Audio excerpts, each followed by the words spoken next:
இட்லி தோசைக்கு பெர்ஃபெக்டான சைட் டிஷ்ஷாகவும் இருக்கணும், அதே சமயம் ஆரோக்கியமாகவும் இருக்கணும்னா இந்த சைட் டிஷ் ட்ரை பண்ணி பாருங்கள். இதோட நன்மைகள் என்னென்னு நான் சொல்கிறேன். மறக்காம வீடியோ சேவ் பண்ணி வச்சுக்கோங்க.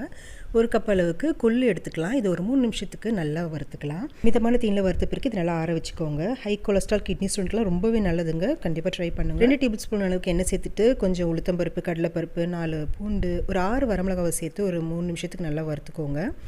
அதுக்கப்புறம் ஒரு 10 சின்ன வெங்காயம் சேர்த்துக்கோங்க. ஒரு 3 டேபிள் ஸ்பூன் அளவுக்கு தேங்காய், கொஞ்சமாக புளி சேர்த்துட்டு மறுபடியும் ஒரு 2 நிமிஷத்துக்கு இது நல்லா வதக்கிட்டு இது நல்லா ஆற வச்சுக்கலாம். இப்போ கொல்லை மிக்ஸி ஜாரில் சேர்த்து நல்லா ஃபைன் பவுடராக அரைச்சி எடுத்துக்கோங்க. அரைச்ச பிறகு வெங்காயத்தை நம்ம வதக்கி வச்சுருக்க எல்லா ஐட்டம்ஸும் இதில் சேர்த்து கூடவே தேவையான அளவுக்கு உப்பு, கொஞ்சம் பெருங்காயம், கொஞ்சம் தண்ணி சேர்த்து நல்லா பேஸ்ட்டாக அரைச்சி எடுத்து தாளிப்பு கொடுத்து மிக்ஸ் பண்ணிக்கோங்க. இது நல்ல ஹை கொலஸ்ட்ரால்க்கு, கிட்னி ஸ்டோனுக்குலாம் ரொம்பவே நல்லது. அல்சர் ப்ராப்ளமாக ரொம்ப சூப்பராக க்யூர் பண்ணும். வெயிட் லாஸை குறைக்கிறதுக்கு ரொம்பவே ஹெல்ப்ஃபுல்லாக இருக்கும். இதை சாப்பிடும் போதெல்லாம் தண்ணி அதிகமாக குடிங்க, இல்லைனா உடல் சூட்டை அதிகப்படுத்திடும். இந்த ஹெல்த்தியான ரெசிபி டேஸ்டியாகவும் இருக்கணும்னா ஒரு கைப்பிடி அளவுக்கு புதினாவை சேர்த்துக்கோங்க.